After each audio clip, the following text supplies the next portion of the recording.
Hello everyone and welcome back to the channel. So this is our first lecture of Fundamentals of Partnership और आज इस lecture में हम तीन topics discuss करेंगे.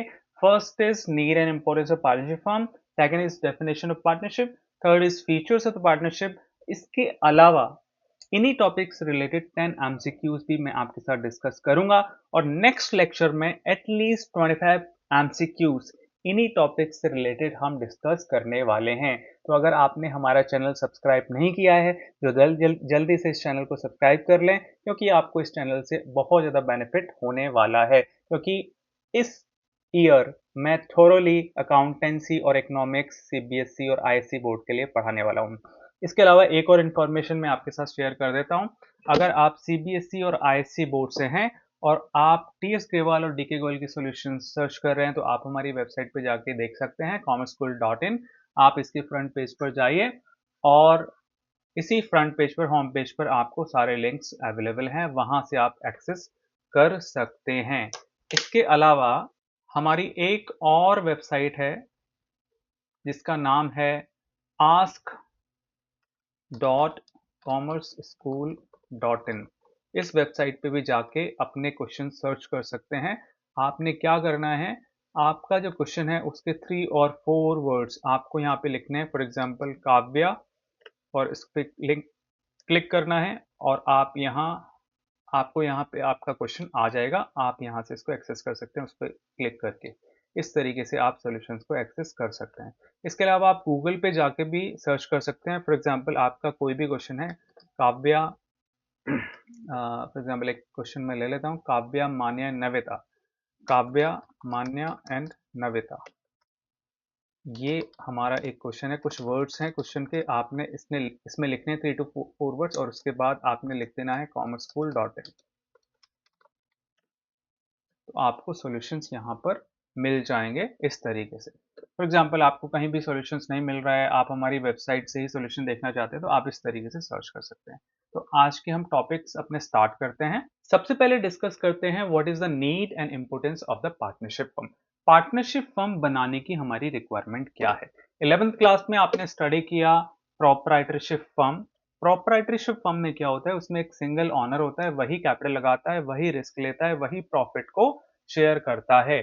तो इस तरीके का बिजनेस जिसमें कैपिटल की रिक्वायरमेंट कम है, उसका स्केल छोटा है और उसको एक पर्सन मैनेज कर सकता है, तो वो सोल प्रोप्राइटरशिप फर्म में उस बिजनेस को रन किया जा सकता है. फॉर एग्जांपल एक स्मॉल स्केल की आपने शॉप ओपन की हुई है या फिर एक आपकी नॉर्मल फैक्ट्री है, छोटी फैक्ट्री है, स्मॉल स्केल पर आप काम कर रहे हो, तो आप प्रोप्राइटरशिप फर्म में कर सकते हो क्योंकि उसमें कैपिटल की रिक्वायरमेंट कम है. लेकिन अगर आप अपने बिजनेस को स्केल करना चाहते हो, बड़ा करना चाहते हो, जिसमें और बंदों की जरूरत है, उसके बिना वो बिजनेस रन नहीं कर सकता है. जैसे फॉर एग्जांपल आप अपनी फैक्ट्री का या फिर अपने आउटलेट्स के ब्रांचेस ओपन करना चाहते हो अलग अलग सिटीज में, तो इसमें कैपिटल की रिक्वायरमेंट भी होगी, मैन पावर की रिक्वायरमेंट भी होगी और स्किल्ड लोगों की भी रिक्वायरमेंट होगी. तो आप सोल प्रोप्राइटरशिप फर्म में इस तरह के बिजनेस को चलाना मुश्किल होगा. तो आप अपनी बिजनेस के टाइप्स को चेंज कर सकते हैं, आप पार्टनरशिप फर्म में आ सकते हैं. यानी कि second easiest way of running business is the partnership firm. उसके अलावा भी फॉर्म्स होती हैं, 5 टाइप्स की फॉर्म्स होती हैं.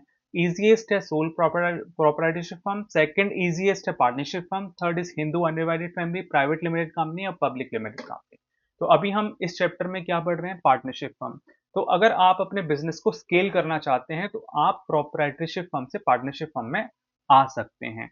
तो सोल प्रोप्राइटरशिप फर्म की कुछ लिमिटेशन है जो कि पार्टनरशिप फर्म उसको पूरा कर देती है. First is one man invest capital, यानी कि एक ही बंदा कैपिटल लगाता है, लेकिन पार्टनरशिप फर्म में 50 बंदे मैक्सिमम ले सकते हो आप, तो और ज्यादा कैपिटल आ जाएगी. उसके अलावा रिस्क भी एक ही बंदा लेता है और बिजनेस को कंट्रोल और उसके अफेयर्स को भी मैनेज एक ही बंदा करता है, तो इसमें ज्यादा बंदे आ जाएंगे. तो इसमें ह्यूज कैपिटल भी आ जाएगी, स्किल्ड लेबर भी आ जाएगी और मैन पावर भी ज्यादा हो जाएगी और डिसीजंस लेने में आसानी होगी. तो आप बिजनेस को स्केल कर पाएंगे अगर आप पार्टनरशिप फर्म में आना चाहते हैं. अब पार्टनरशिप फर्म की इंपॉर्टेंस क्या है, एक तो इजी फॉर्मेशन है, आसानी से बन जाती है, इसमें बहुत ज्यादा लीगल रिक्वायरमेंट नहीं है. सेकंड है large capital and credit resources. जितने भी बंदे आते हैं उनका भी अपना क्रेडिट वर्दीनेस होता है, पैसा लेके आते हैं, उसके अलावा वो बैंक से भी लोन और एक्स्ट्रा ले सकते हैं। उसके बाद है डिस्ट्रीब्यूशन राइट्स एंड ड्यूटीज। तो आप बिजनेस के जितने भी अफेयर्स हैं आपस में डिवीजन कर सकते हैं कि सेल्स वाला सेल्स आप संभालें, परचेज मैं संभालता हूँ, मैन्युफैक्चरिंग ये बंदा संभालेगा। इस तरीके से एक स्पेशलाइजेशन और एफिशिएंसी भी बिजनेस की इंक्रीज होगी और रिस्क भी डिस्ट्रीब्यूट हो जाता है, क्योंकि जितने बंदे होंगे लॉस होगा तो सब में डिस्ट्रीब्यूट होगा। तो इस तरीके से बेनिफिट है। और ईजीएस्ट सेकंड ईजीएस्ट वे है, अगर आप हिंदू अनडिवाइडेड फैमिली बनाएंगे उसमें बहुत ज़्यादा लीगल रिक्वायरमेंट है, फिर प्राइवेट लिमिटेड कंपनी में और ज़्यादा लीगल रिक्वायरमेंट है, और पब्लिक लिमिटेड कंपनी में तो बहुत ही ज़्यादा लीगल रिक्वायरमेंट है, तो आसान नहीं है बाकी 3 फॉर्म्स में बिजनेस चलाना। तो 2 ही ऐसी फॉर्म्स है जिसमें बड़ी आसानी से बिजनेस रन किया जा सकता है। फर्स्ट इज प्रोप्राइटरशिप फर्म जिसमें एक ही बंदा होता है, और second easiest is partnership firm जिसमें मैक्सिमम 50 बंदे हो सकते हैं। क्लियर है पॉइंट? अब 3 क्वेश्चन हम डिस्कस करते हैं। Manish is running A business of A restaurant. ये बंदा एक रेस्टोरेंट चला रहा है। His recipes are popular in his city. Through social media, he became much more popular in whole country. For the timing, he wants to expand his restaurant chain in his own state. Two, his own cousins wants to join his business. Both will contribute capital. One of his cousin is experts in sales and marketing. Which form of business will be best for this business and minimal legal hurdles? तो मैंने आपको बताया कि minimum legal hurdles partnership में ही होती हैं proprietorship firm के बाद, क्योंकि इसमें इवन अगर आप कोई डॉक्यूमेंटेशन भी प्रिपेयर नहीं करते हो, ओरली भी इस बिजनेस को रन कर सकते हो। तो इसका आंसर हो जाएगा पार्टनरशिप। क्लियर है पॉइंट? इसका आंसर देख लिया है partnership. The legal hurdles are minimum in partnership firm. Second question is which is the simplest type of the business firm?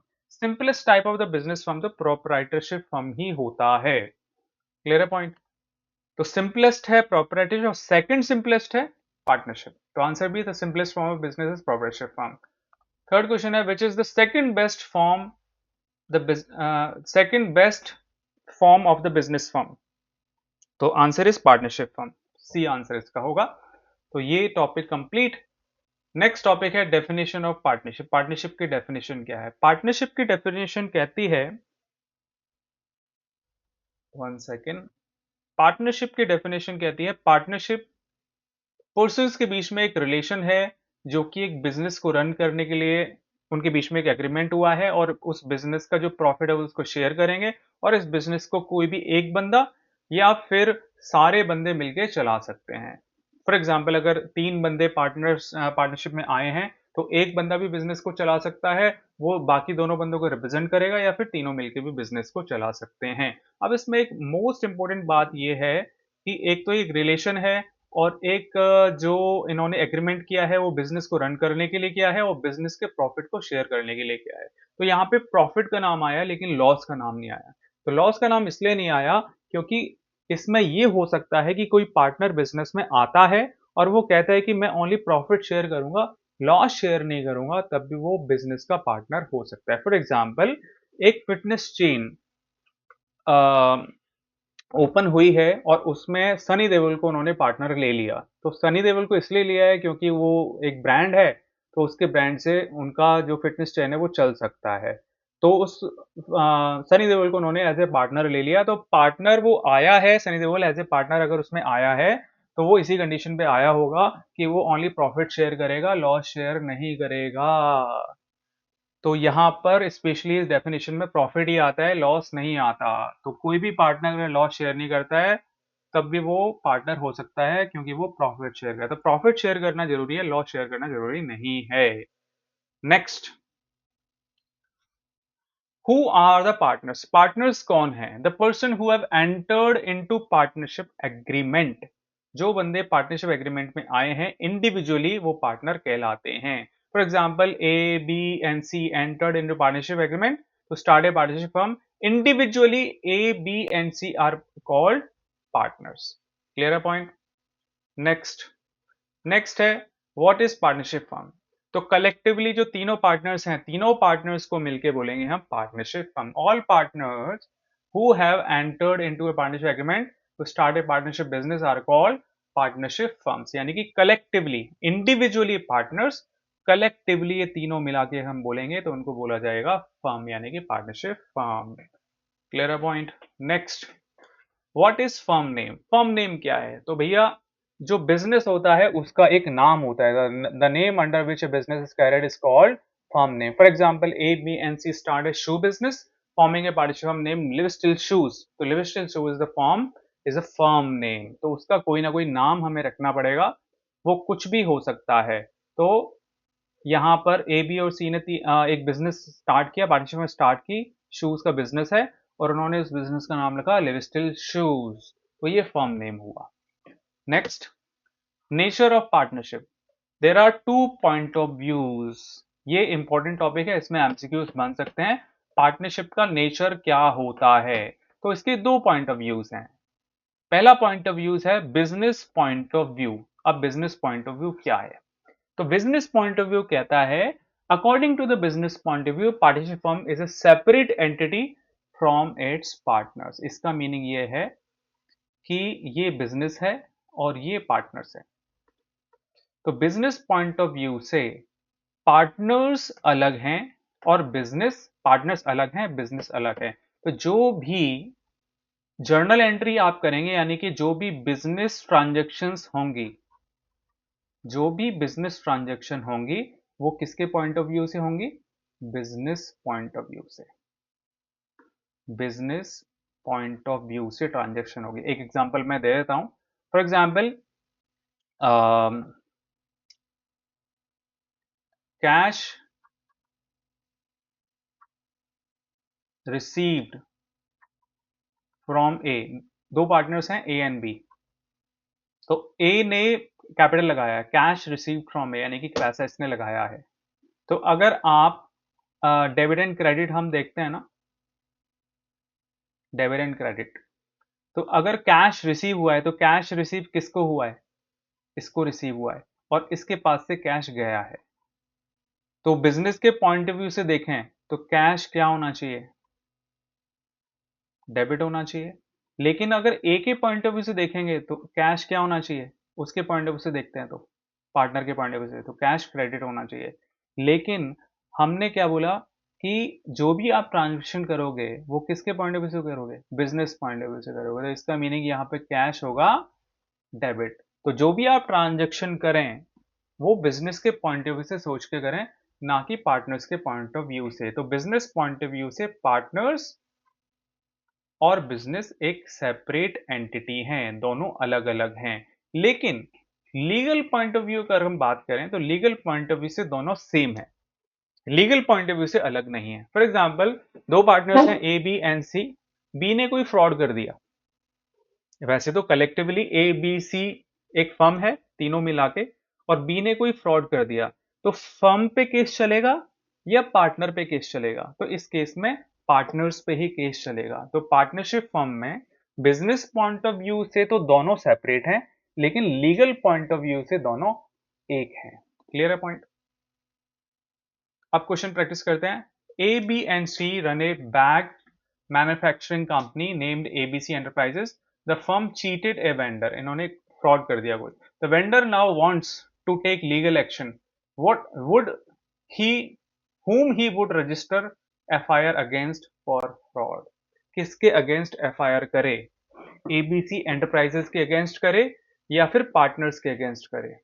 तो इसका आंसर मैंने आपको बता दिया कि भैया पार्टनर्स के अगेंस्ट ही FIR होगी. अब answer C, the legal existence of partners in the partnership firm is the same, thus legal action would be taken against all the partners. Answer C. तो इसका आंसर होगा C. Next question. A, B and C run a bag manufacturing company named ABC Enterprises. Partner B cheated a vendor. पहले तो firm ने ही cheat किया था, यानी कि तीनों पार्टनर्स ने मिलकर चीट किया था. अब यहाँ पे एक इंडिविजुअल पार्टनर चीट कर रहा है, पार्टनर बी ओनली. ए उसी को कुछ पता नहीं है उसने चीट करा है नहीं करा है. The vendor now wants to take legal action. अब वेंडर एक लीगल एक्शन ले रहा है, तो भैया किसके अगेंस्ट FIR करे? एबीसी एंटरप्राइजेस के अगेंस्ट करे या ओनली बी के अगेंस्ट करे या फिर तीनों पार्टनर्स पे करे? तो यहाँ पर भी आंसर होगा तीनों पार्टनर्स पर ही FIR होगी, क्योंकि जब कोई भी पार्टनर चीट करता है लेकिन वो बाकी दोनों पार्टनर्स के लिए भी लायबल होता है. यानी कि अगर कोई बी पार्टनर, कोई भी एक पार्टनर किसी को प्रॉमिस करके आता है, तो इसका मीनिंग यह है कि वो ए और सी ने भी किया है, तो तीनों पार्टनर्स पे केस चलेगा. Next question. Under which section of the Indian partnership act 1932 the definition of partnership is mentioned? अभी बताया था मैंने पीछे, सेक्शन 4। सेक्शन 4 में इसकी डेफिनेशन लिखी हुई है, ऊपर देख लेते हैं एक बारी। ये देखो यहाँ पे लिखा हुआ है, ये लिखा हुआ। इस आर्टिकल का लिंक मैं कमेंट सेक्शन में दे दूंगा, वहां से आप पढ़ लेना। ये देखो section 4 of the Indian partnership act 1932 में इसकी डेफिनेशन लिखी हुई है। तो सेक्शन 4 इसका आंसर होगा। Next, as per which accounting principle the all transaction recorded with business point of view in a partnership firm? As per which accounting principle? तो 11th class में आपने अकाउंटिंग प्रिंसिपल्स पढ़े हुए हैं, तो किस अकाउंटिंग प्रिंसिपल्स के बेसिस पर बिजनेस पॉइंट ऑफ व्यू से ट्रांजेक्शन्स रिकॉर्ड की जाती हैं? Full disclosure principle, business entity principle, accounting entity principles, historical cost principle. तो इसका आंसर हो जाएगा बिजनेस एंटिटी प्रिंसिपल्स और अकाउंटिंग एंटिटी प्रिंसिपल्स एक ही बात होती है। तो इसका आंसर हो जाएगा बी एंड सी। क्लियर है पॉइंट? अब अपना नेक्स्ट टॉपिक पढ़ते हैं, features of the partnership. Features of the partnership आपको डिटेल में स्टडी करने चाहिए क्योंकि इसमें एमसीक्यूज बहुत ज्यादा बनते हैं।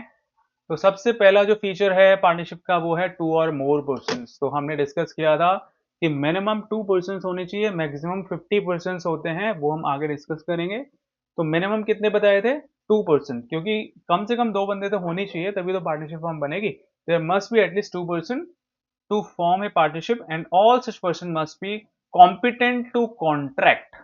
तो सबसे पहले यहां पर जितने भी बंदे हैं वो कॉम्पिटेंट होने चाहिए। कॉम्पिटेंट में क्या क्या आता है? सबसे पहले तो वो persons of the unsound mind नहीं होने चाहिए, यानी कि वो पागल वागल टाइप के नहीं होने चाहिए।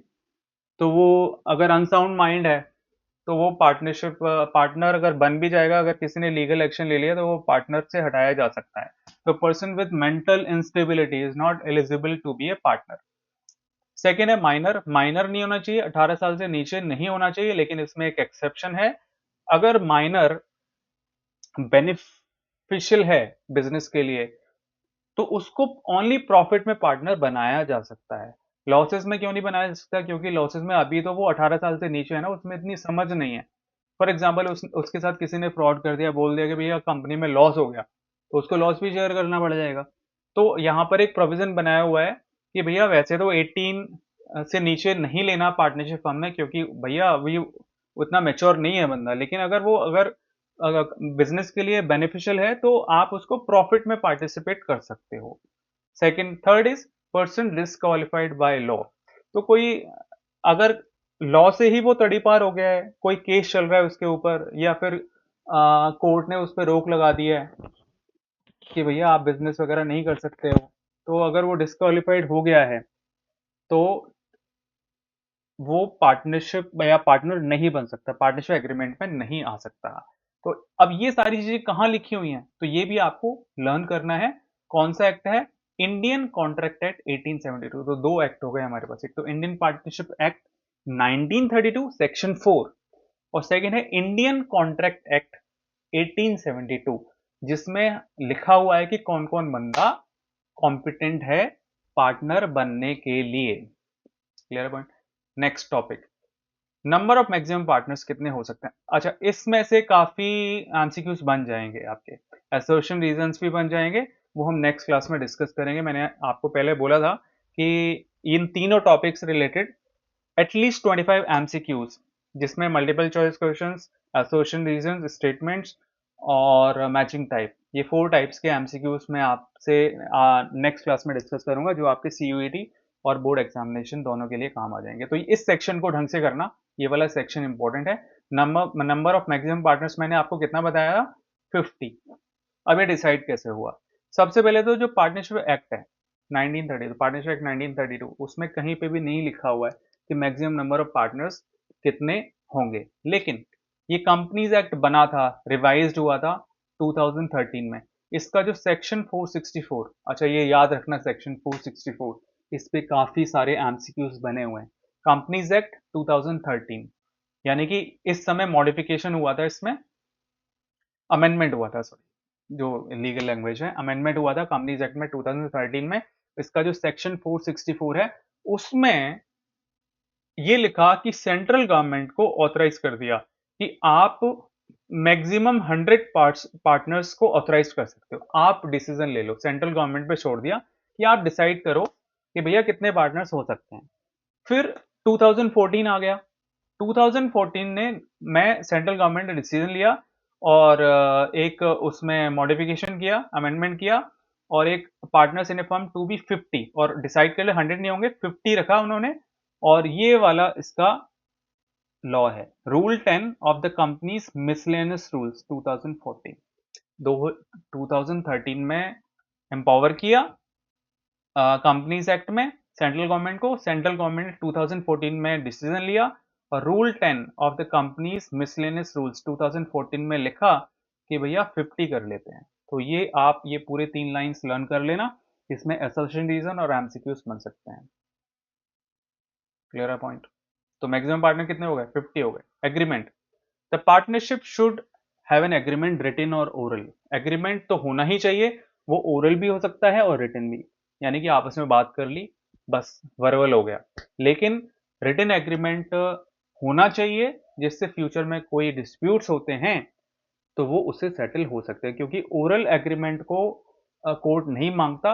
लेकिन अगर ओरल एग्रीमेंट भी होता है तो इसके लिए भी पार्टनरशिप एक्ट 1932 में प्रोविजंस लिखे हुए हैं, उन प्रोविजंस के बेसिस पर कोर्ट डिसीजन ले लेता है, यानी कि डिस्प्यूट तो फिर भी सॉल्व हो जाता है लेकिन वो इक्वली सॉल्व होता है।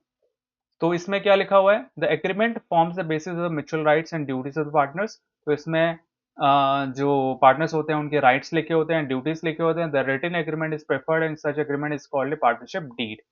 और जो रिटन एग्रीमेंट होता है उसको पार्टनरशिप डीड बोलते हैं। If any disputes arise among the partners, partnership deed is furnished as evidence in court. तो कहने का मीनिंग ये है कि ओरल भी हो सकता है, रिटन भी हो सकता है, लेकिन रिटन प्रिफर्ड है और जो रिटन एग्रीमेंट होता है उसको पार्टनरशिप डीड बोलते हैं और ये होना चाहिए। Next topic, existence of business and profit motive. अब इसमें ये हुआ कि the partnership can be formed only to run a such business that has a profit motive, यानी कि आप पार्टनरशिप एग्रीमेंट बना रहे हो, यानी कि पार्टनरशिप फर्म बना रहे हो तो वो बिजनेस को रन करने के लिए ही बन सकता है। यानी कि आपने कोई चैरिटी संस्था बना ली या चैरिटी ऑर्गेनाइजेशन बना ली तो उसके लिए आप पार्टनरशिप फर्म नहीं बना सकते। फॉर एग्जाम्पल आपने ऑर्फन खोल लिया, अनाथालय खोल लिया, या फिर कोई आप चैरिटी का काम कर रहे हो, टेम्पल ओपन कर लिया आपने, तो उसमें आप पार्टनरशिप फर्म से बिजनेस को रन नहीं कर सकते। इवन स्कूल्स जो होते हैं वो भी ट्रस्टी होते हैं, उनको भी पार्टनरशिप फर्म में रन नहीं किया जा सकता। तो अब इसमें कौन क्या क्या बिजनेस होते हैं, बिजनेस में क्या क्या इंक्लूड होता है? पहला है ट्रेड। ट्रेड का मतलब समझ ही गए आप, वोकेशन या प्रोफेशन। प्रोफेशन में सीए हो गया, लॉयर हो गया, लॉ फर्म हो गई। तो ये जो प्रोफेशन है ये भी पार्टनरशिप फर्म में रन कर सकते हैं। फिर ट्रेड हो गया जिसमें क्या बोलते हैं उसको, ट्रेड में हम अ, किसी प्रोडक्ट को सेल करते हैं। वोकेशन, वोकेशन में ट्रेनिंग वगैरह देते हैं। तो ये सब कुछ, ये सारा बिजनेस है जो कि प्रॉफिट मोटिव से ही है। The business that does not have any profit motive is not the business. अगर कोई ऐसा बिजनेस है जिसका प्रॉफिट मोटिव नहीं है तो वो बिजनेस नहीं कहलाएगा, उसको पार्टनरशिप फर्म में हम रन नहीं कर सकते। जैसे clinic setup as charitable, joint ownership in property not for sale, charitable old age house, school, hospitals. तो ये सब कुछ हम बिजनेस यानी कि पार्टनरशिप फर्म में रन नहीं कर सकते क्योंकि इनका मोटिव प्रॉफिट नहीं है। Next, lawful business. अब बिजनेस भी लॉफुल होना चाहिए जो कि in the eyes of the laws. जैसे आप कोई इलीगल थिंग्स को सेल कर रहे हो, स्मगलिंग कर रहे हो, तो वो बिजनेस नहीं बोला जाएगा, उसके लिए आप पार्टनरशिप हम नहीं बना सकते। अब शेयरिंग प्रॉफिट्स। तो शेयरिंग प्रॉफिट्स में क्या है? The partnership firm so formed among partners must be to share profits and losses among partners. If a member of partnership does not share the profits of the business, he she cannot be said as a partner. तो मैंने आप पहले discuss किया था, अगर कोई partner loss share नहीं कर रहा है, ओनली प्रॉफिट शेयर कर रहा है, तो वो पार्टनर बोला जाएगा। लेकिन अगर कोई पार्टनर प्रॉफिट ही शेयर नहीं कर रहा, ओनली लॉस शेयर कर रहा है, तो उसको पार्टनर नहीं माना जा सकता। प्रॉफिट शेयर करना जरूरी है, but it is possible partner does not share the losses. ये मैंने पहले डिस्कस किया था। A business carried on by all or any of them acting for all. It means that each partner can participate in the conduct of business and each partner is bound by the acts of other partners with respect to the business of the firm. इसका meaning ये है कि तीन partners हैं A B सी, ए ने कहीं पर commitment कर दी बिजनेस से रिलेटेड, तो उसके लिए बी और सी भी लायबल होंगे। ए ने कोई प्रॉफिट अर्न कर लिया तो वो बी और सी को भी मिलेगा, ए को कहीं लॉस हो गया तो वो बी और सी को भी बियर करना पड़ेगा। Relationship of principal and agent, ये भी सिमिलर सा ही है। Each partner is an agent as well as principal of the firm. इसका मीनिंग ये है an agent because he can bind the other partners by his acts. Agent का meaning ये है कि अगर वो कहीं पर कमिटमेंट करके आता है तो बाकी जो पार्टनर घर पे बैठे हुए हैं वो भी लायबल हो गए उसके लिए। And a principal because he himself can be bound by the acts of other partners. और प्रिंसिपल इसलिए है क्योंकि वो खुद भी बाउंड हो सकता है कि अगर वो घर पे जो बंदे बैठे हुए हैं अगर वो कहीं कमिटमेंट कर देते हैं तो वो बाउंड हो सकता है। प्रिंसिपल का मीनिंग ऑनर, एजेंट का मीनिंग एक तरीके से सर्वेंट बोल सकते हैं। तो हर एक बंदा ऑनर भी है और सर्वेंट भी है। Next, liability. The liability of a partner is unlimited. The firm's liability can be paid from their personal assets. Partners की जो लाइबिलिटी होती है वो अनलिमिटेड होती है और बिजनेस को अगर लॉस होता है तो उनके घर के बर्तन भी बिक सकते हैं, यानी कि उनके जो प्राइवेट एसेट्स होते हैं उन प्राइवेट एसेट्स को बेच के भी बिजनेस का लॉस पूरा किया जा सकता है। तो इसका मीनिंग हो गया कि liability unlimited. It means the partners liable for the firm's debt individually and jointly with other parts. Net private assets का मीनिंग यहाँ पर क्या हुआ, private assets minus private debts. उसके अलावा फिर बचता है कुछ, फॉर एग्जाम्पल उसके जो अपने प्राइवेट एसेट्स हैं 2 लाख रुपीज के हैं और उसने कुछ पर्सनल लोन्स लिए हुए हैं 1 लाख रुपीज के, तो 2 लाख माइनस 1 लाख तो उसके 1 lakh rupees net private assets माने जाएंगे। उसको भी लिया जा सकता है बिजनेस के लॉसेस को पूरा करने के लिए। Next, no separate existence. A partnership firm has no separate existence from its members. It means that all agreements entered with the firm will be enforceable against each partner separately and jointly. इसका meaning ये है, पहले हमने discuss किया था कि case सब पे ही चलेगा। अगर कोई कमिटमेंट कोई पार्टनर करता है तो उसके लिए सभी लायबल हैं, कोई लॉस होता है, कोई फ्रॉड होता है तो सारे पार्टनर्स पे केस चलेगा। अब कुछ क्वेश्चंस प्रैक्टिस हम कर लेते हैं। The following are essential elements of a partnership firm except, बताओ जी, the following are essential elements, कौन कौन से एसेंशियल एलिमेंट्स है पार्टनरशिप, एक्सेप्ट किसको छोड़ के, एटलीस्ट 2 पर्सन्स होने चाहिए, there is an agreement between all partners होना चाहिए, equal share of profit and losses, और partnership agreement is for some business, तो सी हो गया। अब ये जरूर थोड़ा है कि इक्वल शेयर हो, ये कोई पक्का नहीं है, तो एग्रीमेंट के बाद पता चलेगा इक्वल शेयर होगा नहीं होगा। ए बी और डी सही है, सी नहीं हो सकता, तो इसका आंसर हो जाएगा C. The equal share in the profit and loss is not an essential element. Essential elements नहीं है, एग्रीमेंट के बाद हो तो ठीक है, एसेंशियल नहीं है। In case of a partnership the act of any partner is binding on all partners, binding on that partners only, binding on all partners except the particular another, binding on all partners। इसका answer A हो जाएगा, वो principal और agent वाला concept हो गया इसमें। Which of the following statement is true, कौन सी स्टेटमेंट ट्रू है, minor can not be admitted as partner, ठीक है, माइनर कैन एडमिट नहीं हो सकता, लेकिन एक एक्सेप्शन है, a minor can be admitted as partner only into the benefits of the partnership, ये ठीक लग रहा है B.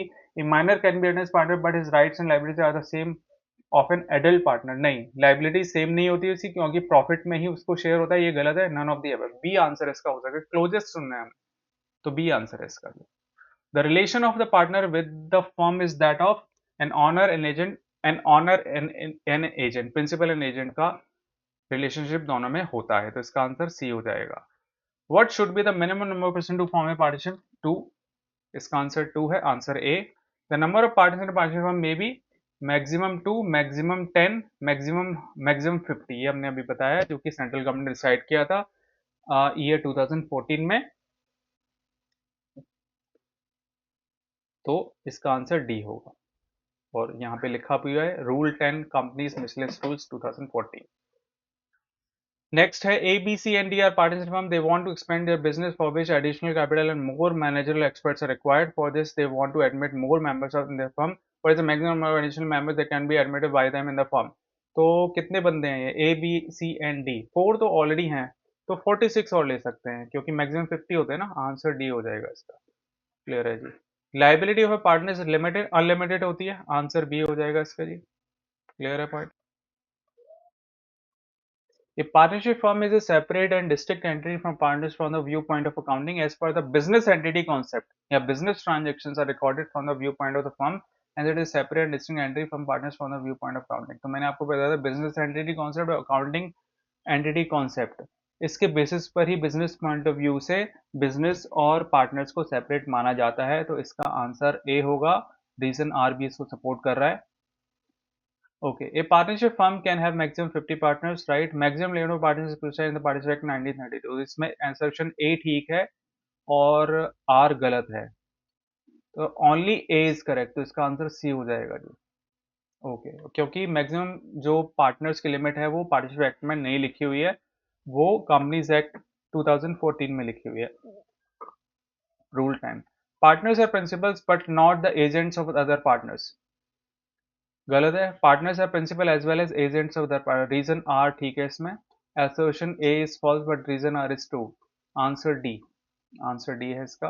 A minor can not be admitted in a firm as a partner, ठीक है। Minor can participate in the profits of the firm, okay, दोनों ही ठीक हैं इसमें, तो इसका आंसर हो जाएगा both assertion A and reason are correct, answer B.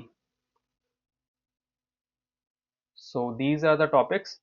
I hope आपको पॉइंट्स क्लियर हुए होंगे।